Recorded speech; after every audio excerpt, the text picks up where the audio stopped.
وہ الگ چیز ہے. یہ چیزیں جائز ہیں، اگر ہو بھی تو اولا تو ہے نہیں، اور اگر ہو بھی تو جائز ہے، مباح ہے، حرام نہیں ہے. ان بے بنیاد باتوں کو اپنے مفاد کے لیے اچھالا جانا یہ بالکل نامناسب بات ہے. جس شخص کو رات اور دن امت کے فکر سے فرصت نہیں ملتی، اس شخص پر اتنے بھاری الزامات لگانا کتنی نادانی کی بات ہے. میں ایک مرتبہ ایک ملک کے سفر پر تھا، وہاں نظام الدین کے ایک اکابرین کی بھی جماعت آئی ہوئی تھی. تو ہم سے یہ لوگ کافی دور تھے، ملک ایک ہی تھا لیکن دوری بنی ہوئی تھی، کافی دور تھے ہم لوگ. فون پر بات ہوئی، بعد میں ملاقات بھی ہوئی، لیکن فون پر جس وقت بات ہوئی اسی وقت میں اس سلسلے میں بھی بات ہوئی کہ آخر کون ہے جو اس قسم کے الزامات لگاتا ہے جس کی کوئی حقیقت نہیں ہوتی. تو فرمایا کہ آپ اس بات پر مجھ سے کہنے لگے کہ آپ اس بات پر غور فرما لیں کہ آپ ہمیں پوری دنیا سے ایک آدمی بھی لا کر نہیں دے سکتے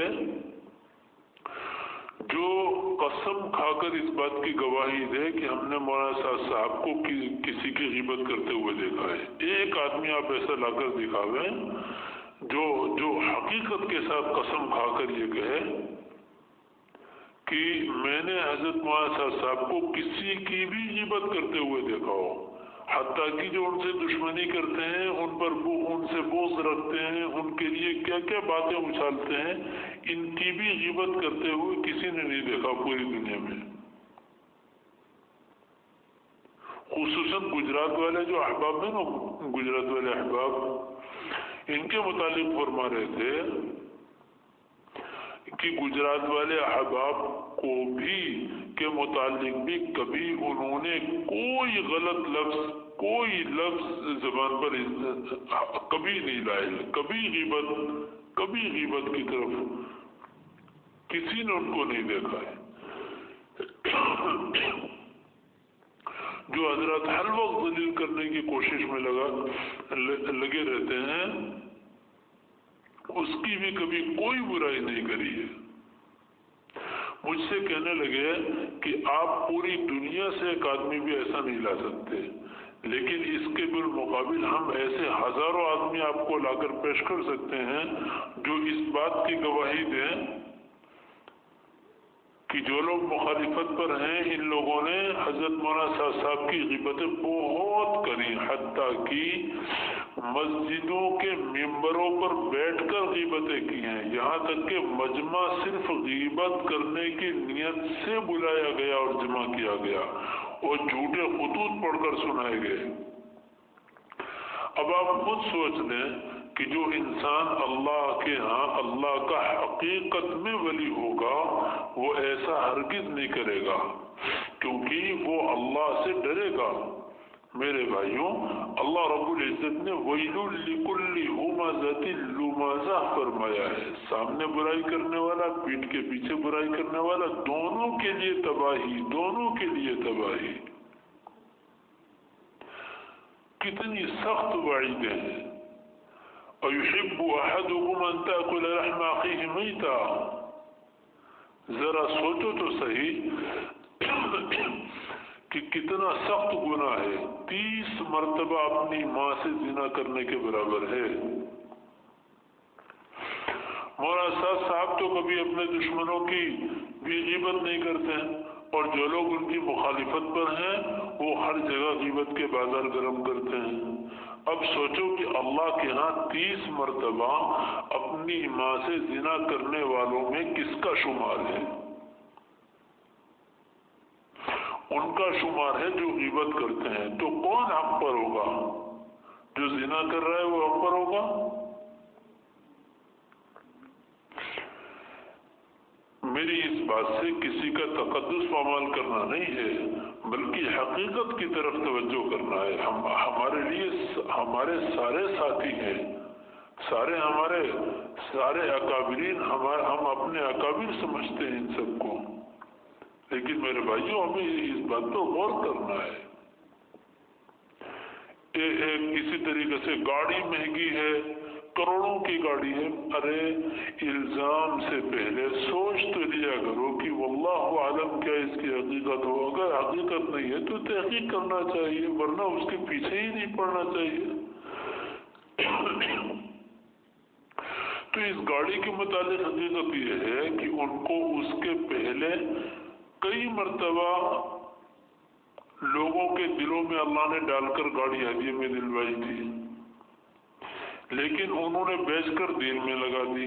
اس مرتبہ جس نے ان کو گاڑی دی ہے اس نے مولانا سے کہہ دیا گاڑی تو آپ ہی کی ہے، آپ کو میں دے رہا ہوں، لیکن استعمال کرنے کی اجازت ہے، اس کو بیچنے کی اجازت نہیں ہے۔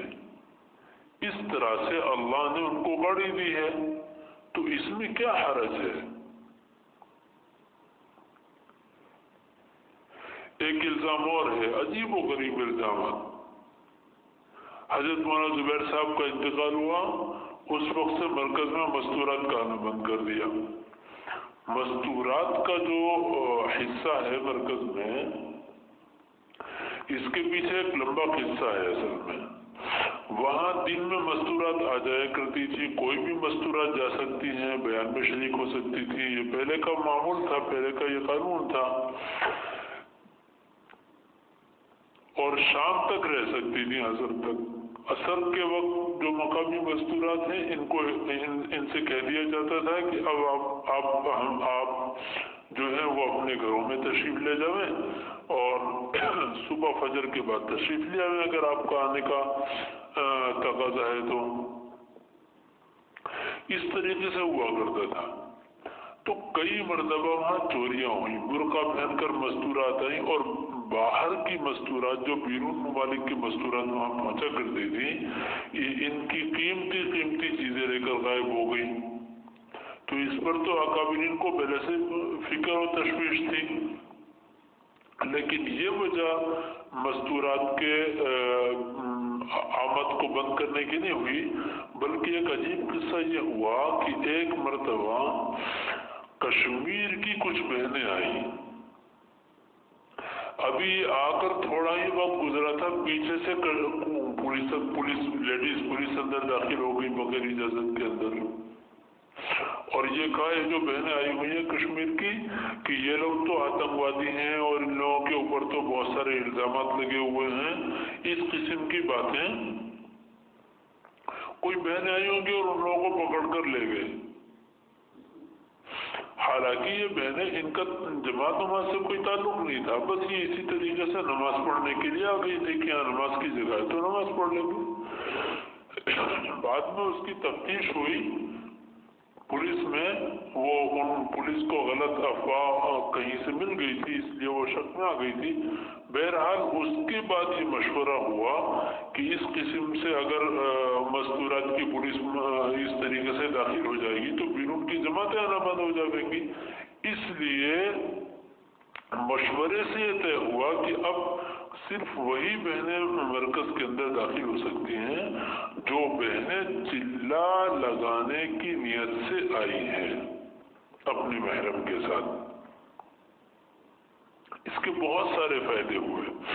اس کا ایک فائدہ یہ ہوا کہ بہت ساری بہنیں ممبئی وغیرہ کی دور کی اپنے محرم کے ساتھ آیا کرتی تھی، اور 3 دن 4 دن مرکز کے اندر دن میں رہتی تھی، رات کو ہوٹل میں قیام کرتی تھی اپنے شوہروں کے ساتھ، لہذا ان کے کبھی چلے نہیں لگے تھے، کبھی ان کو توجہ نہیں ہوئی کہ نظام الدین دیکھنا ہے، چلہ لگانے کی کیا ضرورت، جا کر دیکھ لیں گے۔ لیکن جب اس طریقے کی پابندی لگی نظام الدین کے مشورے سے، تو بہت ساری بہنیں جو نظام الدین کے گیٹ تک آئیں واپس کری گئیں۔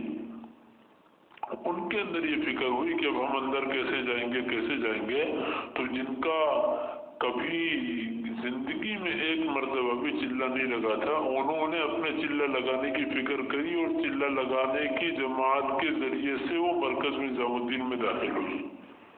اس بہانے سے کتنی بہنوں کے چلے لگ گئے الحمدللہ، اس کی طرف کوئی غور نہیں کرتا ہے۔ غور کرتے ہیں